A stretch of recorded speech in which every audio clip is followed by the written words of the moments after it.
도파민 자극에서 벗어나 나를 되찾기입니다.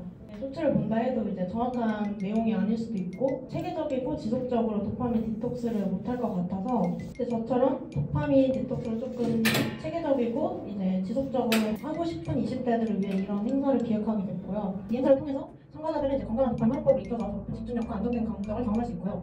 또 자극적인 콘텐츠가 아닌 일상 속에서도 지속 가능한 만족을 경험하는 방법을 배울 수 있습니다. 요즘 사람들은 다 열심히 빡빡하게 살아가는데 막상 개개인에게 왜 열심히 살아가냐고 물어보면 막연하게 성공을 위해서, 행복을 위해서라고 말하는데 과연 그 행복한 미래가 뭔지 우리는 스스로 생각해 본 적이 있을까라는 생각에서 기획하게 되었고요. 부분적으로 나만의 행복을 찾아나가는 나를 찾는 시간을 가지면서 나만의 행복한 미래를 위해서는 무엇이 중요하고 나의 행복에 있어서 어떤 요소가 우선인지 생각해보면 좋을 것 같아서 이런 시간을 마련해봤습니다. 네. 일단 저는 제목은 리틀 디톡스라고 해봤고요. 이거를 이제 아이디어로 두건 오프그리드라는 게 있는데 이게 뭔가 자연 속에서의 삶을 추구하는 건데 디지털 디톡스하고도 뭔가 연관을 지을 수 있을 것 같아서 그래서 전자기기와 정보의 홍수 속에서 스트레스를 받으며 살아가는 현대인들에게 디지털적인 요소들은 저희 TF 하는 시간이라도 잠깐 멀리한 채 쉼으로 향하는 작은 여행의 리틀 디톡스를 떠날 수 있도록 하고자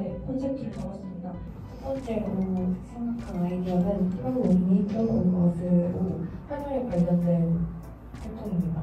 기획 의도는 평상시에 헌혈 관련된 공모전이나 그런 광고 프로모션 같은 걸 봤을 때 대부분 다 물질적인 보상이나 타인의 생명을 살리는 데 기여할 수 있다라는 점을 되게 강조를 해서 그런 광고나 그런 공모전을 되게 많이 만든다고 생각을 하는데 저는 개인적으로 자존감이 나가질 때나 좀 개인적으로 힘들 때 헌혈을 많이 하기 때문에 그런 감정적인 접근을 사람들에게 알리는 것도 좋을 것 같다고 생각해서 기획하게 된 프로그램입니다. 청년들이 힘들어하는 이유의 대부분이 불안 때문에 할게요. 내가 잘 살고 있는가? 라는 의문이 들게 한다는 거. 그것 때문에 비교 문화가 발달했다는 생각이 들거든요. 그런 비교 문화를 생각했을 때 연애라는 게 우리 인생에서 어떻게 보면 좀 감동일 수밖에 없었어요. 특히 이런 고민들을 청년들이 안 하는 거는 사실 좀 불가능한 생각이 들어요. 연애라는 게 정말 필요한 것인지 이게 뭔지 본질적으로 한번 물어봐야 되는 행사가 필요하다고 생각했습니다. 특히 연애라는 게 좀 어려운 부분이 너무 사람들이 오랫동안 당연하게 여겨왔기 때문에 이걸 왜 하는지에 대해 사람들이 고민할 기회가 없어요. 그럼 한번 고민해봄으로써 인해서 이런 불안을 좀 정리하고 나는 이런 생각을 가진 사람이다라는 걸 확실히 한 다음에 듣고 일어서서 그것을 이번 행사의 의도로 삼았고요. 기획 의도를 다시 간단하게 설명을 드리자면 우리는 항상 최선을 골라야 한다는 압박감 속에서 살면서 수많은 고민과 스트레스를 겪고 선택의 피로감을 느끼지만 여기에 랜덤이라는 개념을 넣어서 좀 불확실성 속에서도 긍정적인 경험을 만들어낼 수 있다는 걸 보여주고 선택의 피로감을 덜고 일상 속에서 즐거움을 찾는 데 기획 의도를 한번 두어봤습니다. 그래서 대상은 스트레스와 선택의 압박을 느끼는 현대인 누구나로 잡아보았고요. 세관 프로그램에 대해서 이제 발표를 하자면 저는 이 행사를 체험형 행사로 진행을 할 예정입니다.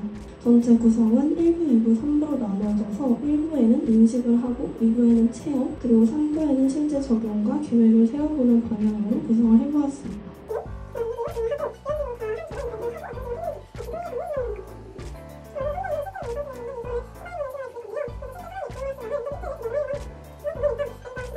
이제 막 경제적인 독립을 시작한 청년들이 나의 소비 습관은 어떤지, 접촉 습관은 어떤 식으로 해야 하는지, 내 제목 파일을 어떻게 설정해야 되는지에 대한 필요성을 인식조차 못하시는 분들이 있다고 생각을 했어요. 그래서 그들이 앞으로 살아갈 생에 있어서 자신의 제목 목표를 설정하고 이를 어떻게 성취해 나갈지 고민하고 함께 나눠보는 시간을 가졌으면 해서 프로그램을 기획하게 되었습니다. 저는 이제 처음에 그 피드백이 되게 어렵다라는 얘기가 많아서 일단은 부정적인 부분이나 어려운 부분 최대한 빼려고 노력을 했습니다. 재무설계 개념을 먼저 설명을 해서 재무설계와 재테크의 차이를 설명하면서 재무설계를 조금 더 사람들이 이해하기 쉽도록 설명을 한 다음에 내 생애 즐기에 맞는 재무법을 설정을 해보는 거예요. 활동지에 있는 이런 그래프를 하나 주면서 20대, 30대, 40대, 50대 이런 식으로 해서 그때 큰 이벤트들을 한번 적어봐. 자기의 상황과 이제 미래를 생각을 하면서 한번 그 큰 이벤트들을 적어본 다음에 그때에 따른 이제 수익과 지출 그래프를 한번 적어보는 거예요.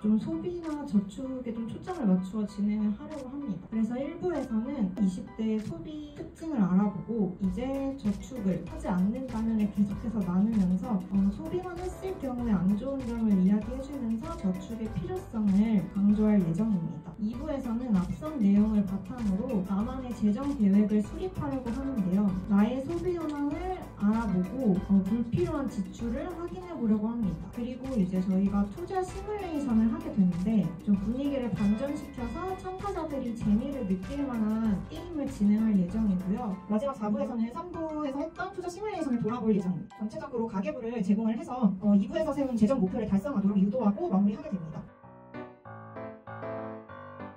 랜덤이라는 개념을 적용해서 피로감으로부터 벗어나기 위한 랜덤 라이프를 제안하는 프로그램입니다. 연구에서는 랜덤으로 웰컴 간식과 자리 배치를 통해서 참가자들이 모두를 개입하지 않고 즉흥적으로 주어진 상황을 즐길 준비를 마련하도록 하겠습니다. 그리고 1부에서는 선택 스트레스 체험을 진행할 예정인데요. 총 7개 정도의 시뮬레이션을 해보면서 선택의 피로를 직접 경험을 할 수 있습니다. 그리고 후에 간단한 강연을 진행을 해서 선택의 피로의 개념에 설명을 하고 선택 연속으로 결정 피로가 만들어진다는 것을 설명할 예정입니다. 그리고 2부 랜덤함 체험에서는 팀으로 체험 활동을 진행할 예정인데요. 팀별로 아예 연관성이 없는 스트레스를 뽑아서 여행이라는 카테고리를 가지고 삶의 랜덤 일정표를 짜보는 과정입니다. 마지막으로 랜덤 라이프 스타일을 만드는 과정인데요. 일상 속에서도 지속적으로 선택에 도움이 될 수 있는 자신만의 팁들을 만들어보는 시간을 가질 예정입니다. 본인의 연애관을 돌아보고 정답이 없는 삶 속에서의 불안을 딛고 나아가는 계기가 되는 행사를 저는 만들고 싶습니다. 홍보에서 연애, 비연애 유형 테스트를 제작할 예정입니다. 다음은 균열이라고 저희가 이름을 붙였는데 강연의 시간이 있을 것 같고 저희가 2부에서는 첫 번째는 연애를 하면서 발생할 수 있는 난감하거나 어려운 상황들을 일부러 준비해서 선택지를 주고 시뮬레이션을 하거나 일종의 상황극을 진행할 예정입니다. 두 번째는 2명의 참가자를 조로 묶어서 진행을 할 예정인데요. 먼저 연애가 아닌 어떤 것으로 삶을 채울 수 있는지 질의응답을 하며 시작을 할 예정이고 두 사람이 함께 로맨틱한 관계를 묘사한 짧은 영상 혹은 노래를 함께 듣도록 할 것 같습니다. 3부에서는 다양한 가치가 적힌 카드를 저희가 준비할 예정인데요. 여기서 참가자들은 본인이 연애에서 중요하게 여기는 가치 3개에서 5개를 고를 것이고요. 이 가치들이 연애가 아니면 충족될 수 없는지를 같이 의논할 예정입니다. 최종적으로 자신의 연애관을 한 줄로 정리해보는 시간을 가지고 연애를 단순히 필요하다 필요 없다로 나누는 것이 아니라 자신에게 맞는 연애관을 재정립하는 시간을 가질 수 있도록 할 것 같습니다.